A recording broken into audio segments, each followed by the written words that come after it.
semua, apa kabar? Semoga kabar baik ya. Sebelumnya perkenalkan dulu nih, nama aku Dalila Kirana. Dan hari ini aku nggak sendiri. Hari ini aku akan ditemani oleh Kak Leonie. Nah, seperti yang sudah kalian baca nih di screen, hari ini kita akan belajar bahasa Indonesia, tapi nggak sembarang bahasa Indonesia. Karena, ayo, kesar nggak sih kalian kalau kita tuh udah di akhir penghujung pembelajaran karena materi-materi sudah diberikan semuanya. Nah, hari ini aku akan menjelaskan ke kalian atau mereview ulang semua materi bahasa Indonesia. Siap? Semangat ya? Oke, bab pertama kita review ulang nih atau ingat-ingat kembali. Masih ada ingat nggak sebelumnya tentang paragraf? Ayo, ya benar banget nih. Paragraf atau alinea.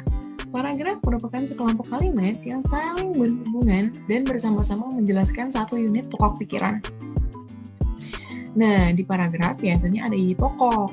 Dalam mencari ide pokok, dalam paragraf atau bacaan itu, intinya kita mencari jawaban dari, paragraf itu membahas tentang apa?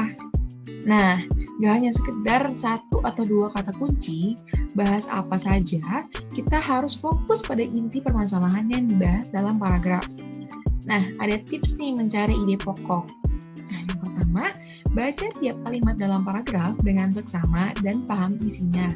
Yang kedua, pisahkan kalimat utama dari kalimat pengembang. Yang ketiga, tentukan apa yang dibahas paragraf berdasarkan isi kalimat utama. Yang terakhir atau yang keempat, tulislah ide pokok sesuai jawaban yang sudah disimpulkan. Juga nih, masih ingat nggak sih kalian kalau paragraf itu dibagi menjadi dua jenis? Ayo, ada deduktif dan induktif. Yang pertama kita akan bahas dulu paragraf deduktif. Paragraf deduktif adalah paragraf yang kalimat utamanya terletak di awal paragraf. Gagasan atau pokok kalimat utama dinyatakan lebih dahulu baru diikuti kalimat penjelas. Nah, yang selanjutnya ada paragraf induktif atau paragraf yang kalimat utamanya ada di akhir kalimat. Ayo, ingat-ingat ya, induktif itu ada di akhir kalimat. Dan gagasan atau pokok kalimat utamanya dinyatakan setelah kalimat penjelas. Pokoknya nanti kalian harus ingat-ingat tuh untuk keberlangsungan pembelajaran kalian sendiri. Oke, next. Bab kedua tentang informasi dalam, kelihatan nggak? Paragraf. Oke, informasi. Sebelumnya kita ingat-ingat dulu apa itu informasi. Informasi adalah sekelompok data atau fakta yang telah diproses dan dikelola sedemikian rupa sehingga menjadi sesuatu yang mudah dimengerti dan bermanfaat bagi penerimanya. Dari definisi tersebut, kita bisa pahami bahwa kata informasi memiliki arti yang berbeda dengan kata data. Nah, kalau data sendiri adalah fakta yang bersifat mentah atau belum diolah nih, sehingga mengalami proses atau diolah, maka data itu bisa menjadi suatu informasi yang bermanfaat. Nah, untuk memperoleh informasi, kita biasanya pakai 5W1H. Ayo, tahu kan 5W1H? Yaitu ada what, who, where, when, why, sama how. Ayo, yang udah belajar bahasa Inggris, kita review lagi. What itu apa? Benar. Who itu siapa? Where itu di mana? When itu kapan? Why itu kenapa? Dan how itu bagaimana? Ingat ya. Untuk memperoleh informasi, kita membutuhkan 5W1H. Oke, pertama. Ada what? Apa? Adalah suatu kata tanya yang digunakan untuk menanyakan mengenai permasalahan atau hal yang terjadi pada suatu peristiwa. Contoh kalimatnya, apa yang telah terjadi? Apa yang sedang dialaminya? Itu kan berarti menggali informasi ya. Apa? Nah, yang selanjutnya why, mengapa? Adalah kalimat tanya yang digunakan untuk menanyakan sebab atau sebuah alasan kenapa peristiwa itu terjadi. Contoh kalimatnya, mengapa hal itu terjadi? Yang kedua, mengapa membuang sampah sembarangan dapat menimbulkan banyak penyakit? Kayak mempertanyakan, kenapa? Mengapa? Menggali informasi lagi. Yang ketiga, who atau siapa. adalah kata tanya yang digunakan untuk menanyakan tentang pelaku atau orang yang terlibat dalam peristiwa tersebut. Kenapa peristiwa itu terjadi? Misalnya peristiwa pencopetan, siapa pencopetnya? Atau siapa korban dari pencopetan itu? Berarti kan ada pertanyaan siapa untuk menggali informasi. Contoh kalimatnya, siapa yang menjadi korban kecelakaan itu, atau siapa yang melakukan perbuatan itu. Nah, selanjutnya ada when atau kapan. Merupakan tanda kata tanya yang digunakan untuk menanyakan waktu terjadinya peristiwa. Kayak contoh kalimatnya, kapan kecelakaan itu terjadi, atau kapan ia melakukan perbuatan itu. Kayak tentang waktu ya biasanya kapan itu. Selanjutnya ada where atau di mana. Kata tanya yang digunakan untuk menanyakan tentang tempat atau lokasi terjadinya peristiwa tersebut. Di mana kejadiannya? Di mana terjadinya peristiwa itu? Atau di mana akan diadakannya bakti sosial itu? Di mana biasanya kegiatan SNF dilangsungkan? Yang terakhir ada how nih. Beda sendiri, 5W, 1H. W-nya udah semua. Terakhir tentang how, H. Bagaimana? How itu bagaimana? Adalah kata tanya yang digunakan untuk menanyakan tentang cara atau proses terjadi peristiwa itu. Contoh kalimatnya, bagaimana proses membuat roti ini? Atau selanjutnya, bagaimana reaksi keluarga ketika mendengar berita itu? Nah, yang terakhir dan menarik nih dari aku. Ada iklan dan media. Kalian pasti udah biasa banget kan melihat iklan di gadget kalian? Contohnya kayak biasanya kalian kalau nonton YouTube, biasa ada iklan. Iklan apakah itu banyak sekali?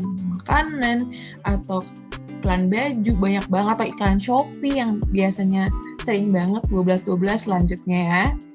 Nah, iklan adalah sebuah informasi yang bertujuan untuk mendorong, membujuk, atau memberikan pengaruh pada halayak ramai atau banyak orang agar tertarik pada barang atau jasa yang ditawarkan. Iklan juga merupakan sebuah pengumuman yang berisi informasi produk dan disebarkan kepada halayak ramai. Nah, biasanya kalau misalnya kita akan membuat iklan, biasanya kalau agar iklan kita diminati, kita harus apa sih? Yang pertama mengunggah iklan itu. Yang kedua informatif. Informatif itu maksudnya sangat kita memberikan mereka pengetahuan tentang produk apa yang kita tawarkan. Misalnya kita menjual es krim, kita memberitahu ke mereka kalau kita akan menjual es krim segar, es krim yang creamy, bla bla bla. Selanjutnya persuasif atau mengajak, ayo beli es krim kita, karena es krim kita rasanya enak loh, atau es krim kita creamy di mulut loh. Yang selanjutnya ada bertenaga gerak. Biasanya kalian apaan sih Kak bertenaga gerak? Nah, bertenaga gerak itu biasanya merujuk kepada promosi yang waktunya ditentukan. Misalnya kita membuat promosi harga diskon 50% yang harganya 12.000 jadi 6.000, waktu dan tempat diberlakukan, misalnya promosinya untuk sampai 2 minggu atau cuma seminggu gitu. Yang selanjutnya komunikatif, kita menyampaikannya secara kata-katanya yang bagus, yang pokok aja, jadi nggak lama. Biasa iklan kan hanya sebentar kan. Yang terakhir efektif, biar orang-orang tuh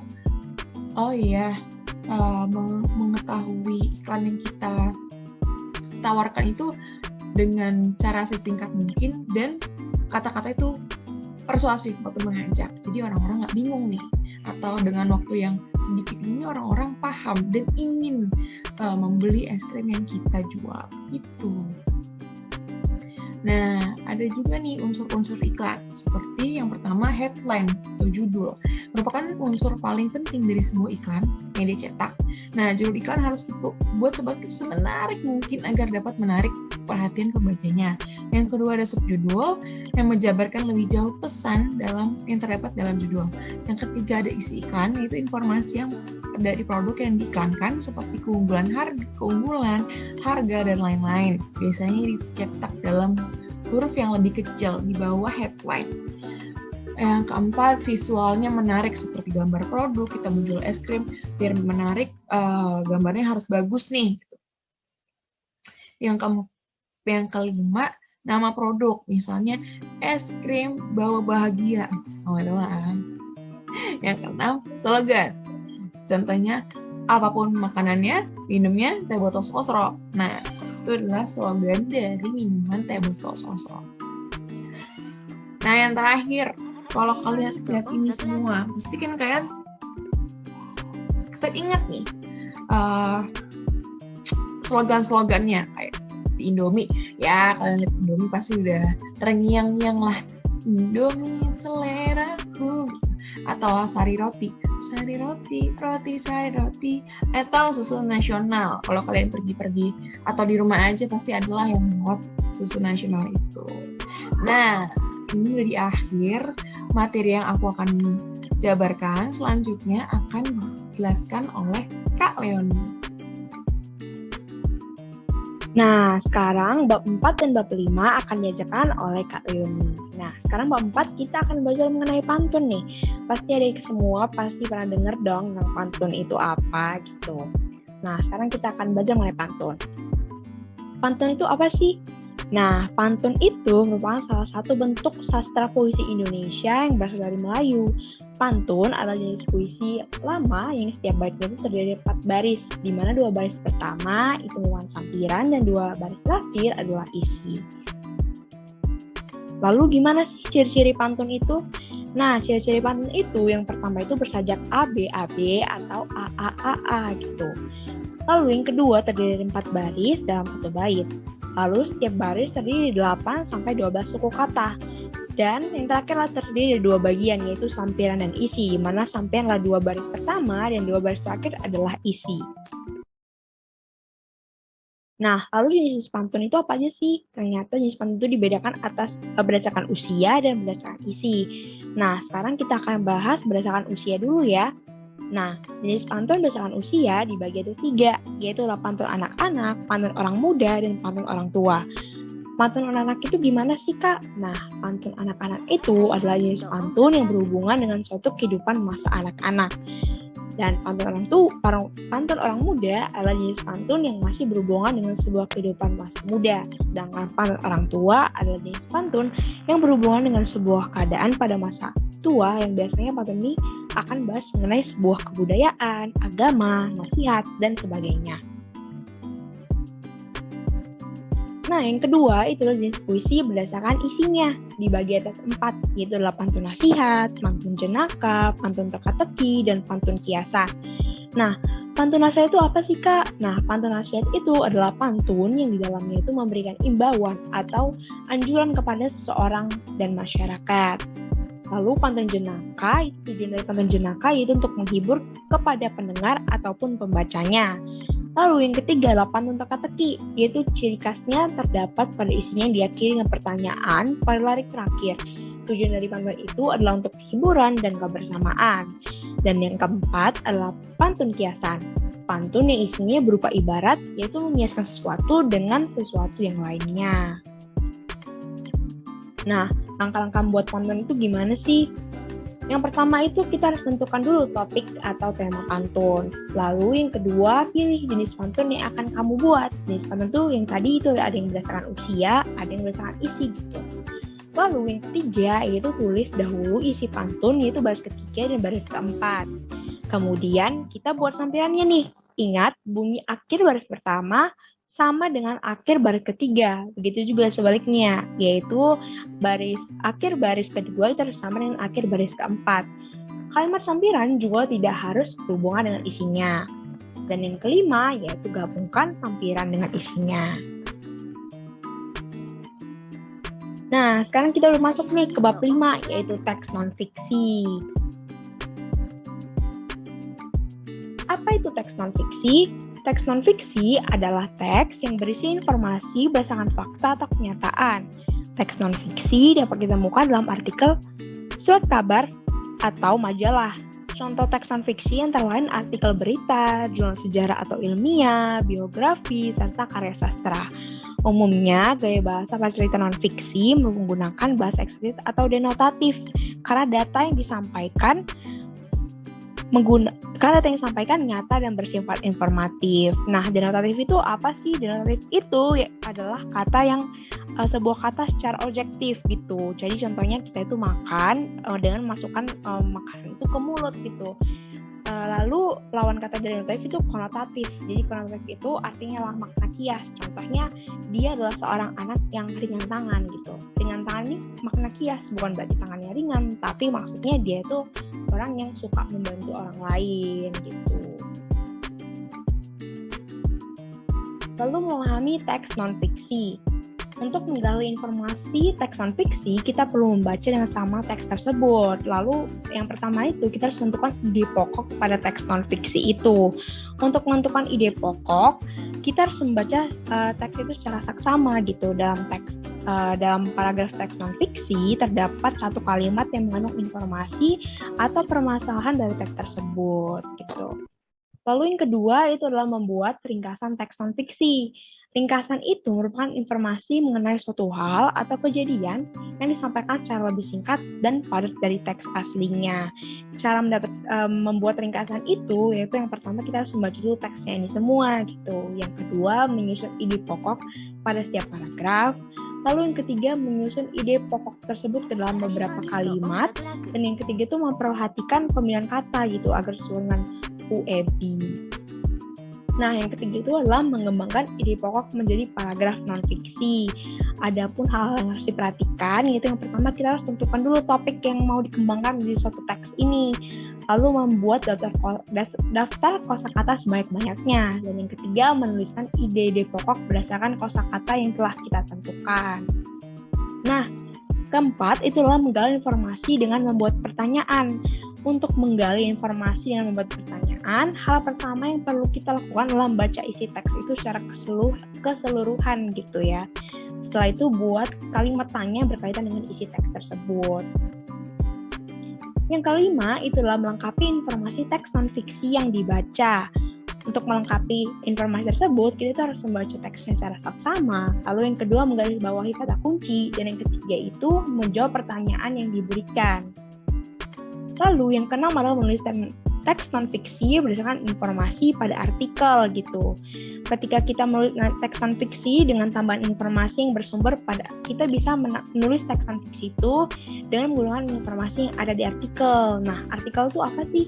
Artikel itu adalah sebuah karya tulis atau tulisan yang berisi informasi berdasarkan fakta dan biasanya terdapat dalam majalah atau surat kabar. Dan yang terakhir, yaitu menyimpulkan informasi dari teks non-fiksi.